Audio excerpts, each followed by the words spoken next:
It finally happened. For the first time since starting this channel in May, I have no idea what to do for an intro.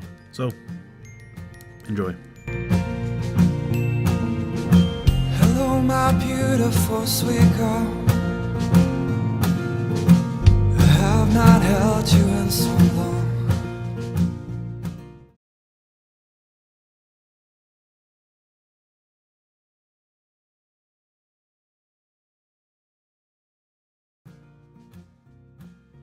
So this is the first in what I expect to be a common video that I'm going to put on the channel. They're quick and easy to do, and it allows me to at least give you guys updated to let you know that I haven't disappeared into the ether again, and that I am still active, I'm still around. I could just call it a weekend wrap up, but considering I'm a Newfoundlander, I think it's more appropriate to call this a weekend what am I at. It also gives me a great excuse to end the video by asking all of you, what are you at? Trust me, if you ever come to Newfoundland, you will hear that phrase quite frequently. So, without further ado, let's get into it. The first order of business is the Friday 5 video. There isn't a Friday 5 video going up this week for two reasons. One is I think I'm actually going to do Friday 5 probably every 2 weeks, unless, you know, when some inspiration strikes me for a topic in a particular off week. But number two, this week in particular, the topic was 5 songs by a single artist. And truth be told, before I even looked ahead to the next week's topic, I realized that I was already doing next week's topic. So next week, you're going to get 5 song parodies, and it's all going to be by the same artist, and I'm pretty sure you can figure out who that is. It's actually one of my favorite artists of all time. So yeah, no Friday 5 this week. Second order of business is the wins and losses of 2016 video that I promised. Well, I do have the audio recorded for it. It's just a matter of chopping it up, putting some visuals in, and uploading it. I will get around to that eventually, but my writing actually really suffered this week, so I wasn't able to dedicate the time required to get that video up. Which, ironically, is actually something that I discussed in that video about my performance last year, but you'll see that it should be within the next one. Next up, we have a part of the video that I'm hoping to include in each of these weekly videos, and that is to talk about a booktuber that I recently found or discovered, or just somebody who's new to the community in general. This week, I chose somebody who's relatively new to booktube. I've seen only a couple of her videos, but there's something very unique about the way she presents herself and her taste. And it's going to bring me into a bit of a rant about the gorilla in the room when it comes to booktube. I, as stated before, have no issue with diversity. I think it is important that we read from all over the spectrum, different viewpoints, different nationalities, different sexualities. Exploring all these things is certainly something that has value. But, and I hope I'm not offending too many of you when I say this, there's a lot of you that wave the diversity flag so loud and so proud that sometimes it feels as though it's more important that your viewers understand that you read diversely than it is that you're actually promoting the diverse work itself. And if you're offended by that, I apologize. Like I said, that was not the intent, but I am someone who I will read a book if you tell me about it and it sounds like an interesting read, it sounds like a fun read or something intriguing.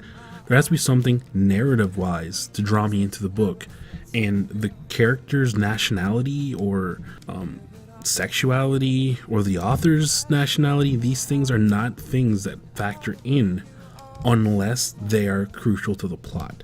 If you tell me the main character is a person of color and this is early Civil War Mississippi, okay, then the race matters. It's something part of the narrative, and depending on where you go with this story, could very well be something that'll pique my interest. But I've never been one to pick up a book strictly because it was diverse, nor will I ignore a story strictly because it's diverse. If you are one of those people who talk about diversity all the time, I'm not necessarily singling you out in particular, because as I said before, this is something that needs to get promoted. If you want more diverse cast, more diverse authors, then you need to promote them. You need to basically tell everyone why these stories are great. But I think a lot of you fall into the trap of saying that this is a great story because the author is a person of color, because the author is trans. There's a representation in the book. Like, the book itself, the narrative, the characters need to be something to pull me in. If you want to promote a diverse book to me, that's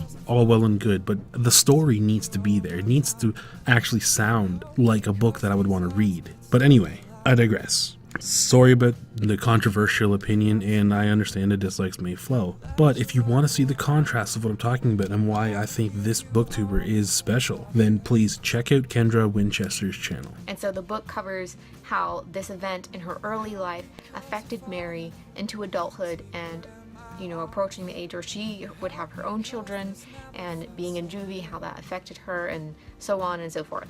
I'm sure it's a very hard read, but I mean, that just sounds great, doesn't it? Family saga, check. Crosses time and generations, check. In Asia, check. What is not here that I would also love? Maybe magic, I don't know. But this sounds like a Asian barkskins with less trees, right? Okay. It also goes back into her life before the stroke and as she recovers from the stroke, and there's just so much going on in this book, and it just sounds amazing. An amazing memoir about topics like chronic illness that we really need to delve into. There's not a lot of awareness for illnesses that last long periods of time and this never-ending struggle, and so the clip I just played for you is from the video Exciting New Book Releases of 2017, and I hope it illustrates what I'm trying to say is special about the way Kendra gives her opinions on the books. Notice that a lot of them are very diverse when it comes to the content, when it comes to the author. She reads very diversely, but never once really draws attention to it. She just tells you how great the books are themselves, how much she enjoys them, how much she can't wait to read these books. This one video has got me more excited for quote-unquote diverse books than pretty much all of the other videos I think of that are geared directly towards diversity. She talks with a passion for the story because it's just a good story. It is quality work and you will enjoy it if you read it. And that's why there's at least a few titles from this video that I am going to be picking up. Specifically, The Bear and the Nightingale and Allegedly by Tiffany Jackson. That actually sounds quite interesting. And most of the other titles are at least on my radar now. If I go to Chapters or Indigo and see them, I'm more than likely going to pick them up. Because again, they sound like interesting reads, and it's not because of their diversity, it's because they sound like interesting reads. The fact that they're diverse is just an added bonus. Whether you like me or hate me or are pissed off with me right now, I'd recommend checking out Kendra's channel. She's off to a terrific start, and I guarantee she'll be blowing up soon. And then to the last order of business. What am I reading right now? Well, because I don't like reading more than one book at a time, especially when I'm busy with writing, I am only reading one book at the moment. That book is The Chemist by Stephenie Meyer. Yep, I'm reading a Stephenie Meyer book voluntarily. If you have been following the channel, you can probably assume why I'm reading this. And if you haven't, well, then I direct you to the link below for the Are We Not Entertained Goodreads group. I don't need to explain why I don't expect to enjoy this book. For as much as I respect Stephenie Meyer for Twilight filling the gap after Harry Potter ended and keeping young kids invested in reading and bringing a lot of people back to the hobby, I've never been a fan of her writing. I tried to read Twilight, could not get past the first couple of chapters, watched the movies, and was told that it's really... Yeah, anyway, I'm not a fan of Stephenie Meyer. I picked up The Chemist because technically this is her 5th novel, so even if I did have issues with Twilight, there's a chance that those issues may have been resolved by now because you do get better with each book. So yeah, Are We Not Entertained is designed to pick something that we don't expect to like for whatever reason. My reason this month is that it is Stephenie Meyer, so I was obviously not expecting to enjoy it. I'm about 100 pages in now, and well, Stephenie, I think we need to have a talk. I've seen La Femme Nikita. This book is basically La Femme Nikita so far. Well, either that or, you know, a discount Jason Bourne. So where did the idea for The Chemist come from, and when? Oh, I had these dates too. It's been a while. The Chemist has been progressing for a long time. I saw a movie that was called The Bourne Legacy. And I really like all the Bourne movies, but this was like the science fiction. I What? wrote a sequel to that movie. Really? I did. And it was really fun. And Did you put it online? No. Oh. Okay, yeah, that's awkward.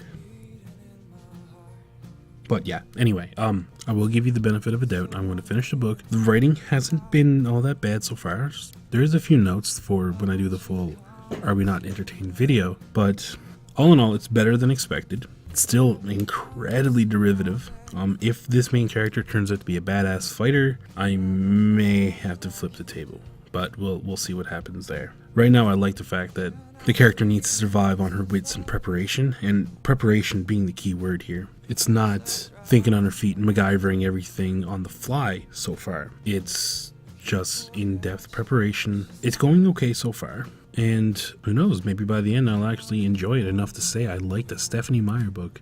I just hope the other 65 seals in Lucifer's cage doesn't break.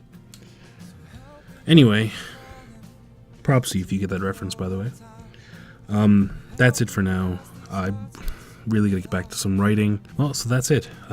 It turned out quite longer than I expected it to be, but that's what I'm at. I'll see you guys next time. Cheers.